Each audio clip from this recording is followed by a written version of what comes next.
Dick Cheney was like that, sparing and measured with words. In a profession that attracts talkers, he was a thinker and a listener. He was a giant to the end, a lion of a man who loved and served this great republic. This is Today as It Happened. Good Thursday evening. I'm Holly Furfer, guiding you through our timeline of the day's most important news. From a legal hearing on the fate of the Maryland man mistakenly deported to El Salvador in the spring, to the Justice Department's partisan efforts to investigate some Democrats' alleged connections to Jeffrey Epstein. But first, we started the morning with a look at some of our other lead headlines. President Trump says he will meet with New York City Mayor-elect Zohran Mamdani tomorrow at the White House. The Republican president and the Democratic rising star have been at odds for months. Trump announced the meeting on social media, saying Mamdani had requested it. A spokesperson for Mamdani says the mayor-elect plans to discuss public safety, economic security, and the affordability agenda that helped him win the election. The spokesperson called it customary for an incoming New York City mayor to meet with the president. The number of botulism cases linked to a recalled infant formula has increased. The Centers for Disease Control and Prevention reports 8 new illnesses in 15 states, with a total of 31 infants now hospitalized. Fortunately, no deaths have been reported. The Food and Drug Administration said it has received reports that By Heart Whole Nutrition baby formula is still on some store shelves in multiple states. The agency also says the product was sold through online marketplaces and was shipped globally. Parents should stop using any By Heart Whole Nutrition infant formula immediately. A Florida congresswoman is facing federal charges for allegedly stealing millions in disaster relief money. Democratic Representative Sheila Sherfilis McCormick is accused of taking $5 million in Federal Emergency Management Agency funds that her family's healthcare company received through a COVID vaccination contract. Prosecutors say she then used some of that money to help fund her 2021 congressional campaign. Sherfilis McCormick represents parts of Broward and Palm Beach counties and was first elected to Congress in 2022. The House Ethics Committee has been investigating her since July. President Trump has signed into law new legislation to disclose the Epstein files. The big question in Washington, will they actually be released? President Donald Trump announcing that he has signed the Epstein Files Transparency Act into law, starting the 30-day clock for the government to now provide more disclosures to comply with the law. On Truth Social, the president writing, quote, "I have just signed the bill to release the Epstein files. As everyone knows, I asked Speaker of the House Mike Johnson and Senate Majority Leader John Thune to pass this bill in the House and Senate respectively. Because of this request, the votes were almost unanimous in favor of passage. The president, however, was not always as enthusiastic about passing this. Critics say that the president could have authorized the release of these files on his own without Congress. Now, all focus shifts to the Department of Justice, where attorneys, under the new law, do have the ability to withhold certain documents if it would jeopardize ongoing investigations. Attorney General Pam Bondi was asked about her plans on Wednesday. We have released over 33,000 Epstein documents to the Hill, and we'll continue to follow the law and to have maximum transparency. Also, we will always encourage all victims to come forward. There's new information, additional information, and again, we will continue to follow the law, to investigate any leads. On Capitol Hill, there's not a lot of optimism that all files will be released, especially by Democrats. Connecticut's Democratic Senator Richard Blumenthal. I have no trust, no confidence whatsoever, John, that this Justice Department will be even-handed or fair in the disclosure of these files. One group intent on keeping pressure on the Trump administration to release the files will be survivors, victims of Jeffrey Epstein. Joe St. George, Scripps News Group, Washington. Now let's take a quick look at some of the other major headlines from today. Verizon is laying off more than 13,000 employees. The telecommunications giant says it must reorient its entire company. The layoffs mark the largest ever round of job cuts at the company. Verizon will also significantly reduce its outsourced and other outside labor expenses. The company has established a $20 million fund for workers departing Verizon. They join other major companies like Amazon, UPS, and Nestle that have announced sizable workforce reductions in the recent months. New Orleans is preparing for a massive federal immigration crackdown called Operation Swamp Sweep. The Democrat-run city is expecting up to 250 federal troops as soon as Friday. Mayor-elect Helena Moreno says there's a lot of fear in the city, and she's working to ensure residents know their rights. Louisiana has become one of the nation's largest detention hubs for ICE, with a capacity of more than 6,000 detainees. The House Ethics Committee announced Wednesday it will investigate Representative Corey Mills of Florida. He's accused of campaign finance violations, misuse of congressional resources, and sexual misconduct. The Ethics Committee will also examine whether Mills failed to properly disclose required information and improperly received gifts. Republican Representative Nancy Mace introduced a censure resolution against Mills that would remove him from the Armed Services and Foreign Affairs Committee. The House voted 310 to 103 to refer Mace's resolution to the Ethics Committee. Coming up on Today as It Happened. In his memoir, President Ford described Dick's steadiness, his low-key style, and his absolute loyalty. I know exactly what he meant.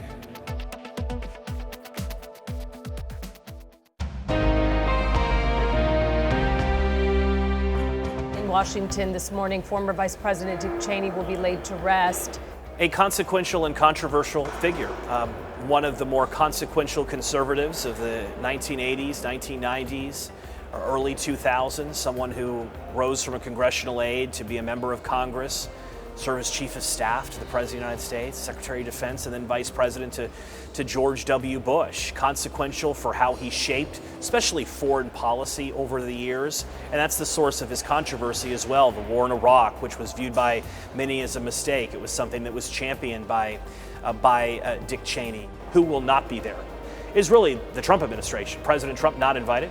Vice President Vance not invited. It's no secret that Cheney's and the Trumps feuded over the years. Cheney didn't even vote. For being such a prominent conservative, he didn't even vote for Trump in the last election. He endorsed Kamala Harris. In his memoir, President Ford described Dick's steadiness, his low-key style, and his absolute loyalty. I know exactly what he meant. These are not traits easy to come by in Washington. Being calm, reticent, undramatic, and untrustworthy are not everyone's formula for success in politics. But they were the Cheney way, and they worked. I'm reminded of a renowned senator who once gave this advice to a junior colleague. Perhaps he said you could occasionally allow yourself the luxury of an unexpressed thought.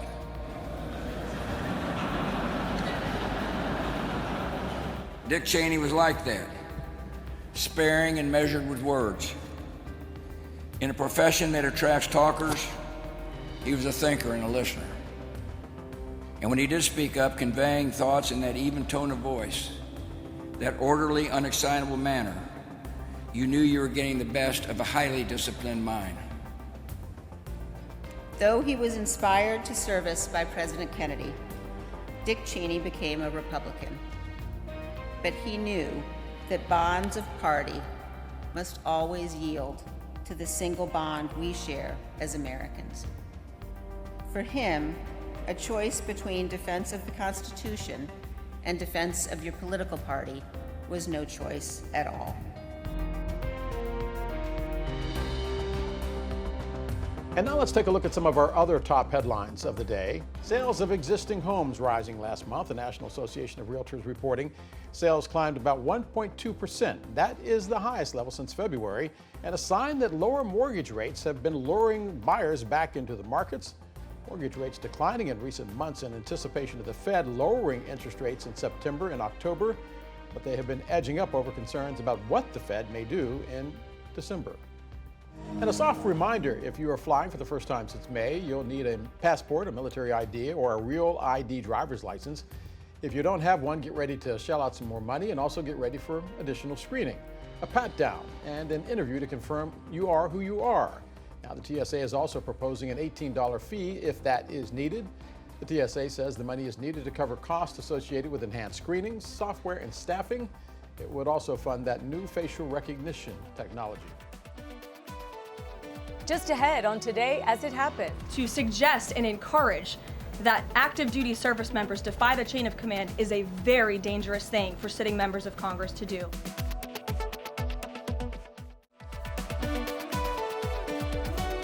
Welcome back to Today as It Happened. Let's return to our briefing of today's top stories. The president and the vice president, for that matter, have accused the other side of encouraging political violence. Isn't that exactly what the president is doing when he says that members of Congress should be killed? Why aren't you talking about what these members of Congress are doing to encourage and incite violence? They are literally saying to 1.3 million active duty service members not to defy the chain of command, not to follow lawful orders. Every single Illegal order, which but is they're suggesting, Nancy, that the president has given illegal orders, which he has not.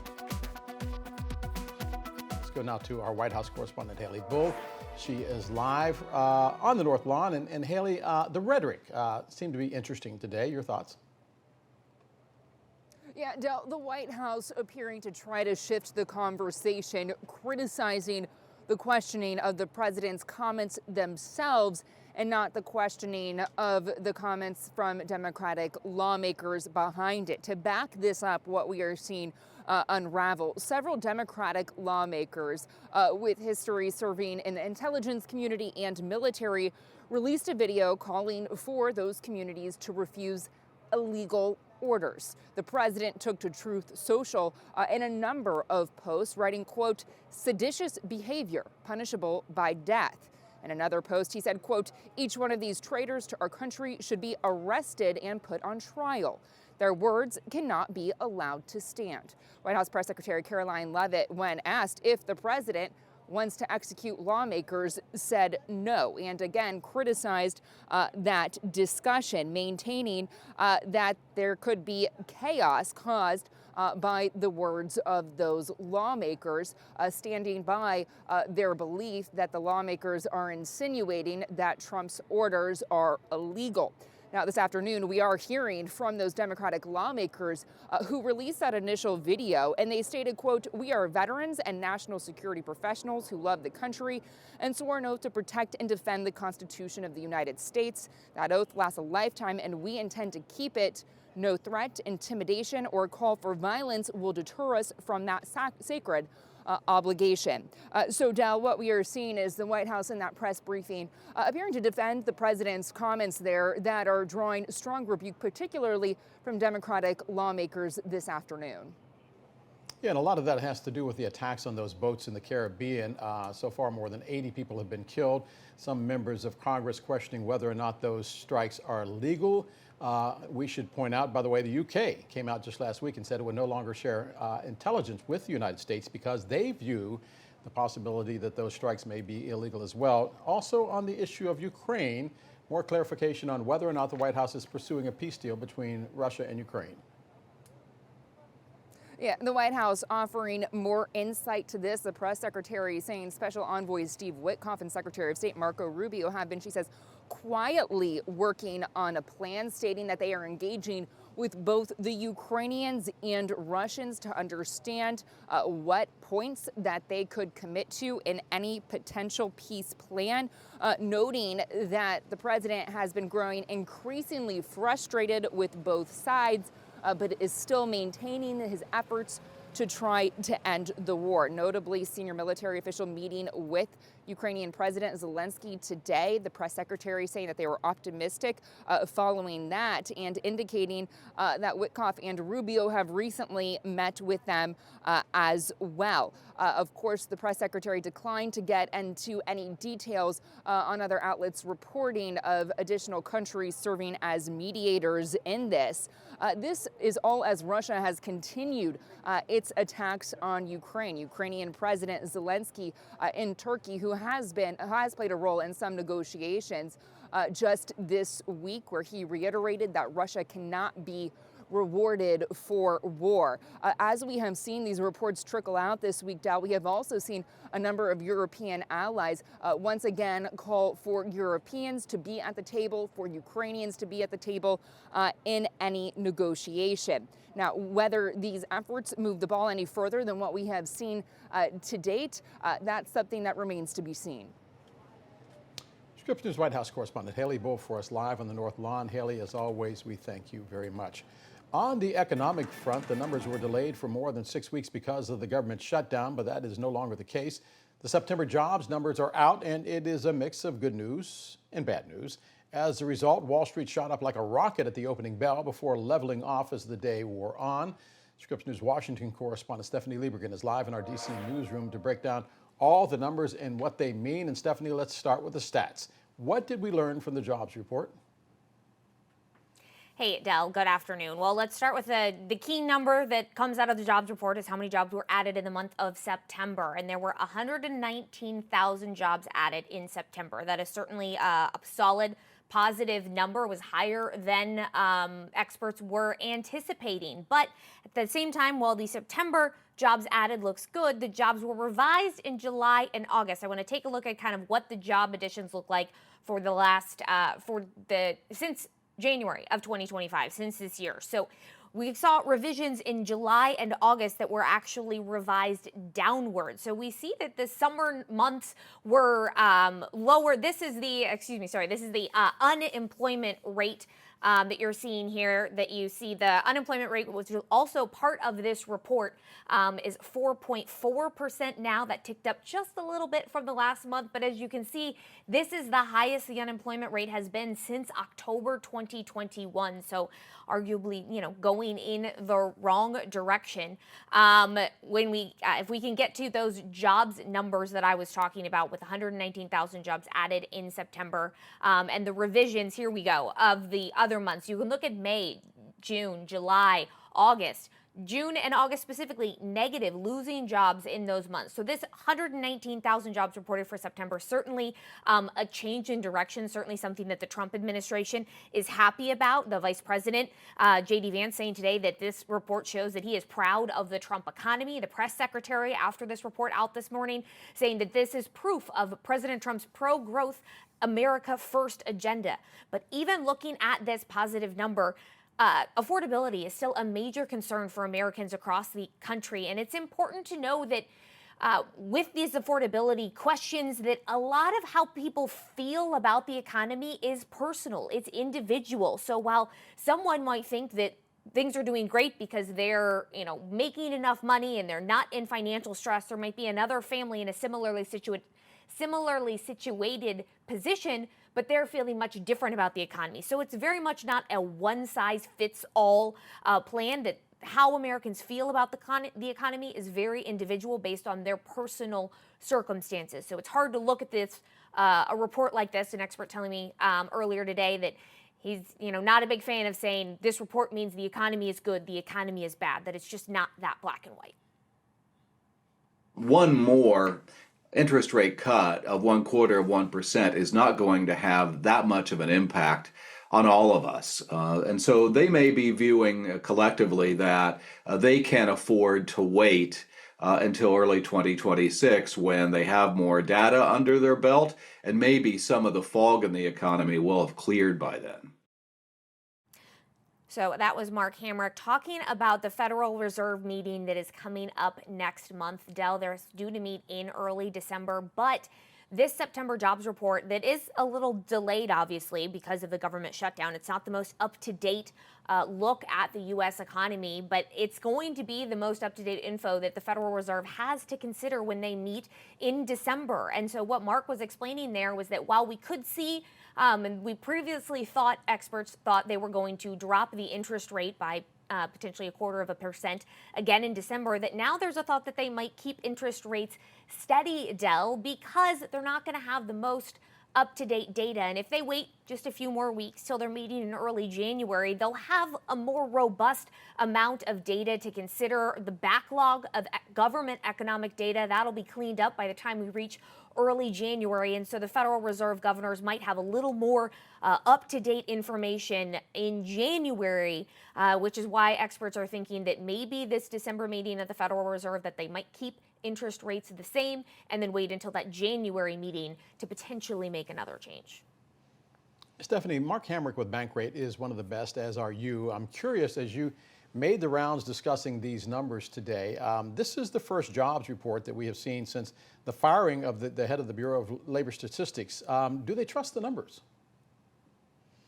That's certainly a question that at least the comments we've seen from the Trump administration applauding this jobs report, saying that it was a good thing, and certainly gives the indication that the Trump administration maybe is a little bit more behind the numbers now than they were. But it's also really important to note that these jobs numbers, as you saw, I mentioned the negative reporting, that the numbers kind of went backwards for the last 2 months.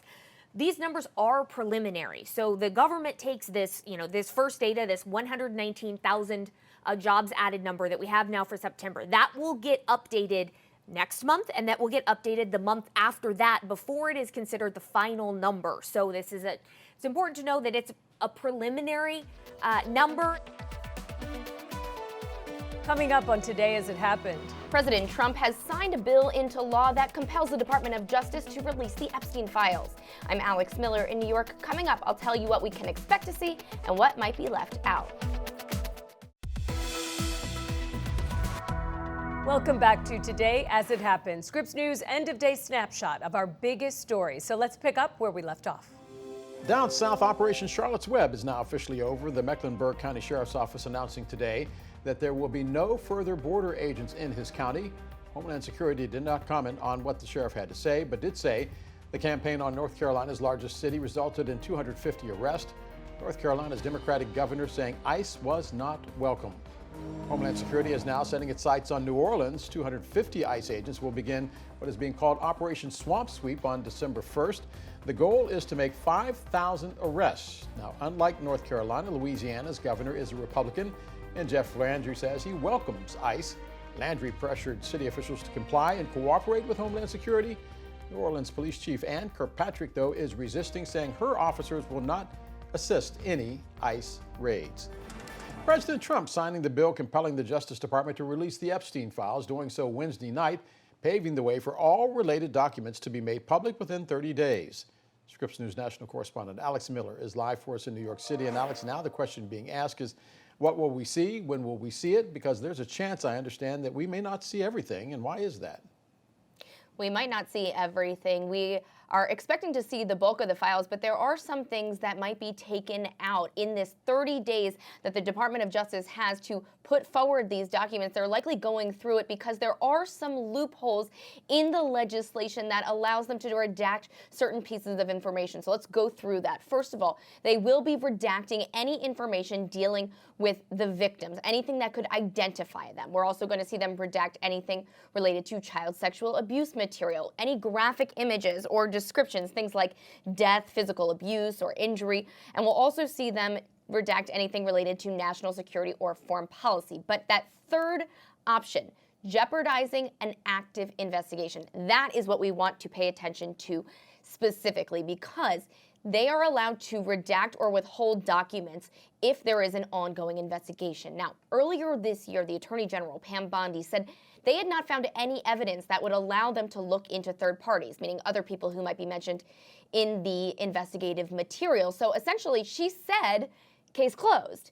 Then, last week, President Trump said that he wanted to see the Department of Justice open an investigation into Bill Clinton, some other high-profile men, including Larry Summers, as well as institutions like J.P. Morgan Chase. Because of that, we have seen an investigation started. So in theory, they could say, hey, we cannot replace or reveal any of this information because we have an active investigation. Now, I spoke with a former federal prosecutor about this. He also is now a criminal defense attorney. And we talked about what this could really look like. And what he said is they can still release most of the information, just information relating to these specific men and specific institutions is all that should be withheld. And essentially what he said is it should be a scalpel, not an entire gutting of these files. Listen. If a particular Democrat or Republican is being investigated and you have direct or collateral evidence or circumstantial, pardon me, maybe that gets taken back and that gets held back or redacted, but not the wholesale entirety of what is in that file. And what's interesting here is the president may have inadvertently protected some of these men, like President Clinton, during this investigation, because if they can't release anything that's pertinent to an active investigation, we're not going to see any files relating to Bill Clinton or any of these men, if that's the avenue that they choose to go down. And then conversely, because President Trump is not being investigated, we should be able to see any documents in which his name is mentioned. And the Department of Justice has to put in writing the reasoning behind redacting any of these documents. So hopefully we will end up seeing more than less. But again, there are many, as you can see, loopholes that could help the Department of Justice if they don't want to release certain documents. Alex, I've noticed a lot of legal experts putting air quotes around the word investigation. What do we know about it? Well, so this investigation is taking place in Manhattan. Now, the Attorney General has every right to appoint any sort of prosecutor to look into any sort of case. But particularly, this is interesting because she has assigned the Manhattan U.S. Attorney, whose name is Jay Clayton, to lead this investigation. Now, Clayton is a Trump-appointed U.S. attorney from earlier this year. He also was the former SEC chairman during the first Trump administration. But what's interesting about him is he has never been a prosecutor before. Before he was the SEC chairman, he worked in the private sector. So he doesn't have any prosecutorial experience. And the SDNY, Southern District of New York, is arguably the most important division. And this case obviously has a lot of eyeballs on it. Now, this is something that this attorney, Jeremy Solan, said that we should be paying attention to, particularly because he took over for the acting U.S. attorney, Danielle Sassoon, who resigned because she refused to throw out the indictment on Mayor Eric Adams. Listen.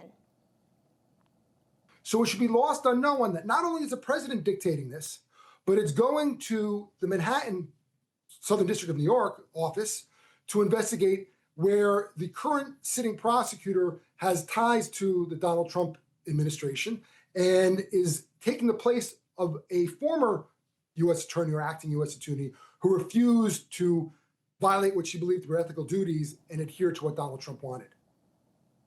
So the entire investigation will be conducted here. Also worth noting, the second major investigation into Jeffrey Epstein was also done here. That 2019 indictment we saw that landed him in prison here until his death.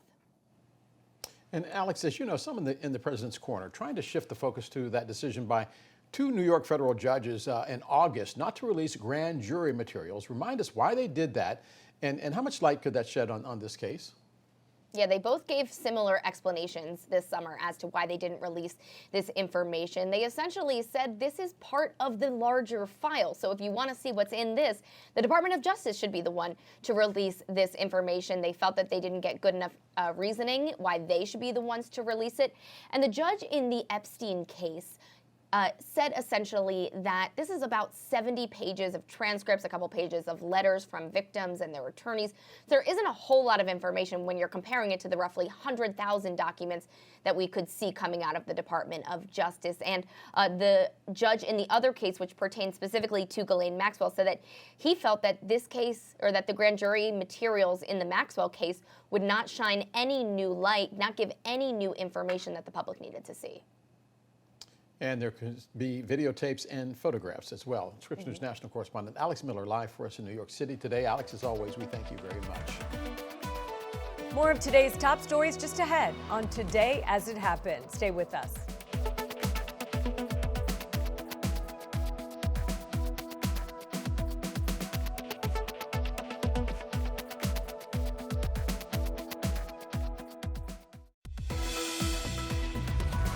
Thanks for joining us again on Today As It Happened. I'm Holly Furfer with your daily look at the day's biggest stories.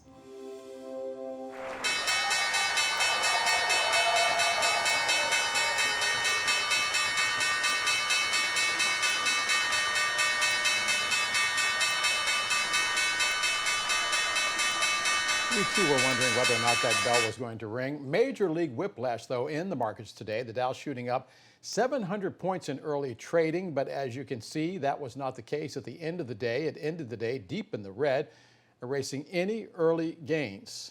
Right now, let's go to Scripps News national correspondent Mitch McCann, who has been tracking the market all day. And Mitch, the numbers rising at the beginning of the market. Was that NVIDIA? Was that the jobs report? How are they explaining it where you are on Wall Street? Yeah, hi, Dal. Well, I think it was a mixture of both. I think when the markets opened at 9:30 Eastern this morning, there was a real, reason for optimism for investors, and that's because all the red that we had seen across the indexes this week had suddenly turned green. The market's really surging on the back of that NVIDIA report, beating its earnings yesterday afternoon, but also that jobs report that you've been speaking about. But of course, that picture completely changed by the close this afternoon. A couple of moments ago, the Dow Jones finished down 0.84%. The S&P 500 was down as well, 1.56%. And the NASDAQ, which had shown gains of more than 2.5% this morning, was down at the close 2.16%. So while it appeared for a time that investors were satisfied perhaps this AI bubble mightn't actually be a thing or isn't about to burst, it seems that pessimism has snuck back in. Now, one of the other concerns investors may have is the rates cuts situation with the Federal Reserve in December. There seems to be more chatter on Wall Street that the Fed may choose not to cut rates next month, possibly because they haven't had enough data from during the shutdown period that you've been discussing. Another reason is that jobs report today showing 119,000 jobs added for the month of September. One of the Fed's roles is to stimulate job growth, and high numbers like that may be taken as a sign there's perhaps less need to cut rates in order to stimulate more job growth. But it's hard to have that accurate picture without accurate data for the month of October, as you've also discussed. So all in all, Dal, a disappointing day for investors after one that initially showed a lot of promise. So, Mitch, I want to go back to something you said just a moment ago, because we went into yesterday worried about what NVIDIA's earnings were going to look like, because of concerns that the tech bubble may be a bubble. Have we now definitively said one way or the other whether or not we believe that AI is a bubble or a bust? Yeah, it's a good question. I think it depends who you ask. Jensen Huang, who's the chief executive of NVIDIA, addressed this in a call with investors after the earnings yesterday. He said there's a lot of discussion about an AI bubble, but he said from our vantage point, we see something completely different. So I think yesterday there was some optimism for investors that this might not be a thing at all, based on what Jensen Huang says. Of course, NVIDIA, the most powerful company in the world, really, or the most sort of financially secure company in the world. So there was some optimism there, but today that situation has completely changed. So I think those questions are sneaking back in. We're going to have to see, I think, from a more long-term perspective in the coming weeks how these markets perform. But this really hasn't been a good week. We've seen losses across the S&P 500 and the NASDAQ.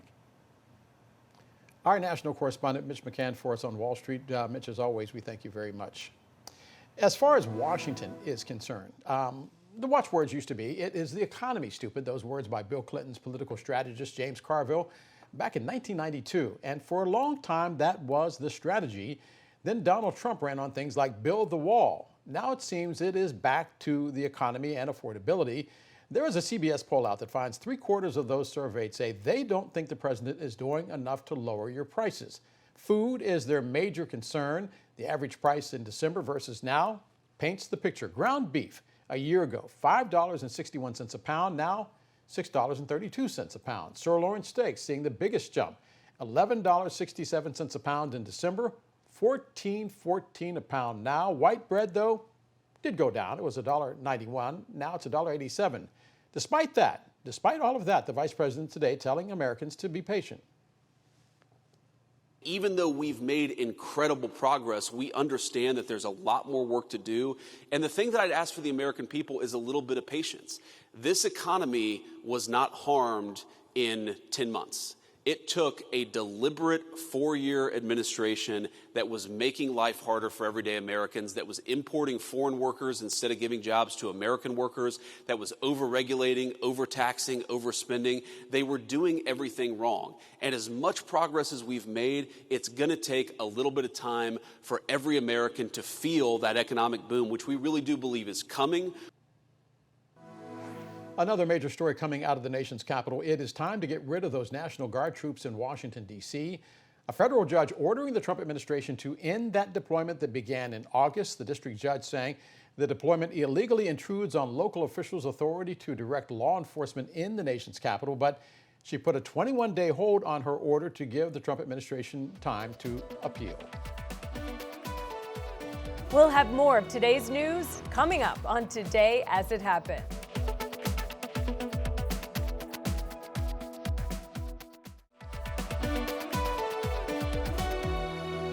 I can't think of any reason why we're still fighting out this case and why he's still behind bars in a detention center in Pennsylvania when the government could have sent him to Costa Rica months ago, a country that has offered him protection. And it leaves a bitter taste in the mouth of retaliation. You're watching Today as It Happened, Scripps News recap of the day's biggest event. So let's dive right in. A mysterious ocean heat wave is pushing water temperatures in the North Pacific to record highs. The so-called warm blob is disrupting marine life, already stressed by ship traffic and climate change. Now scientists in Washington state are trying to protect some of the ocean's most endangered animals, including killer whales, by listening to them more closely than ever. Ben Tracy with our partners at Climate Central joins us now. And Ben, how is this different from other research that we've seen before?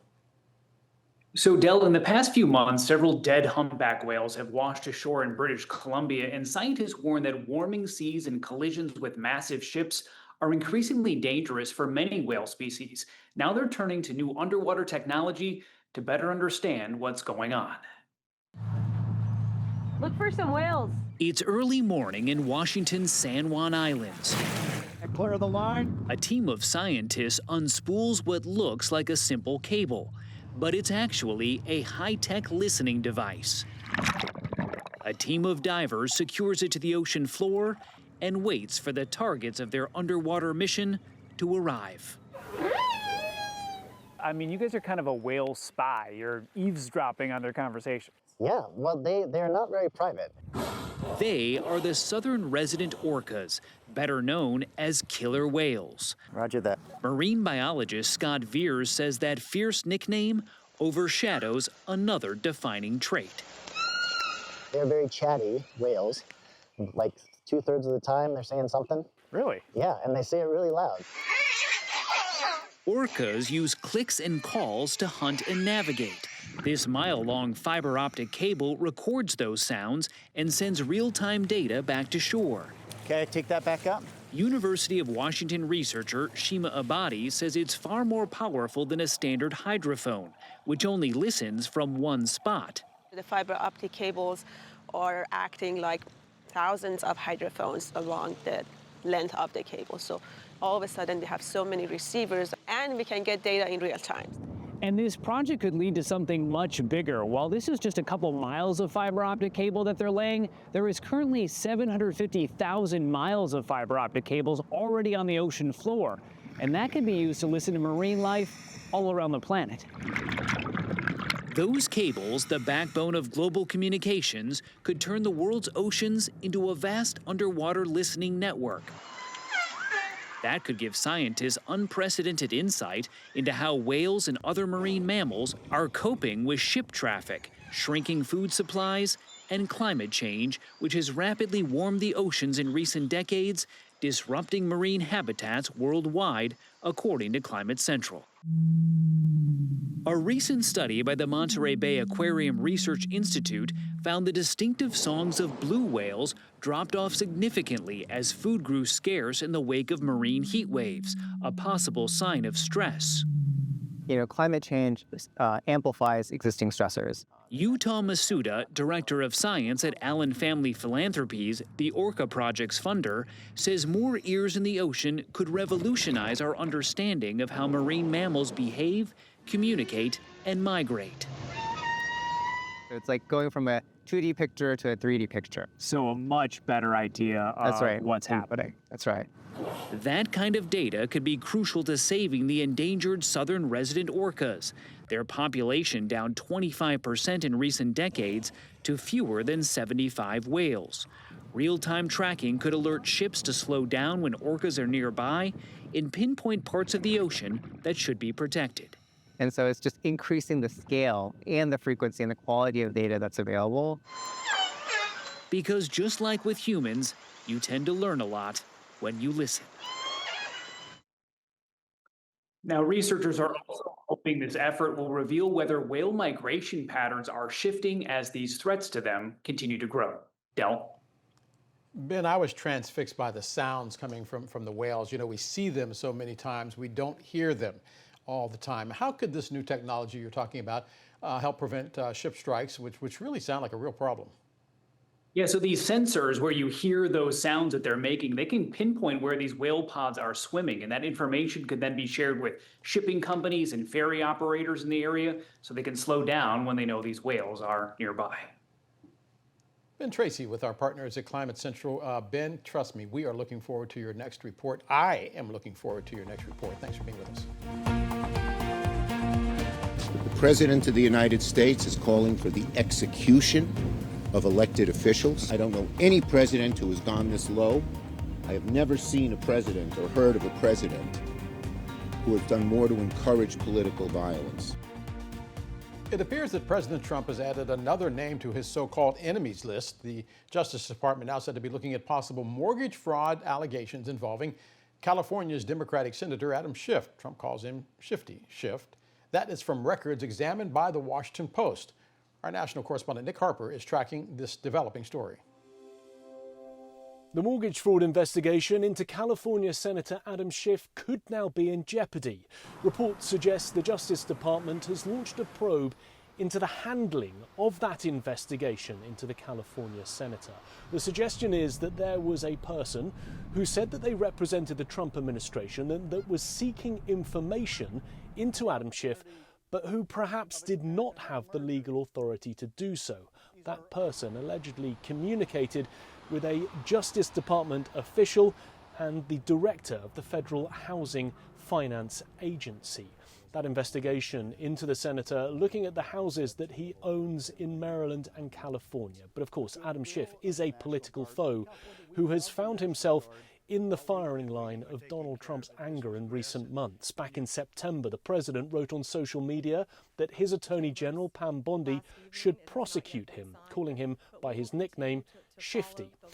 And there have been other political foes who have also been accused of this very specific crime, mortgage fraud. Letitia James, the New York Attorney General, is one of them. She's pleaded not guilty and called the claim against her outrageous. And also Lisa Cook, a Federal Reserve governor, has been accused of similar alleged crimes. However, the very fact that the Justice Department is now looking into the handling of the case for Adam Schiff suggests that there could be a real problem in this case going forward. It could undermine what has already been claimed against the senator, essentially meaning that this case against him could now fall apart. Nick Harper, Scripps News Group in Washington. Thanks so much for spending part of your evening with us here at Today As It Happened. I'm Holly Furfer. Have a wonderful Thursday night.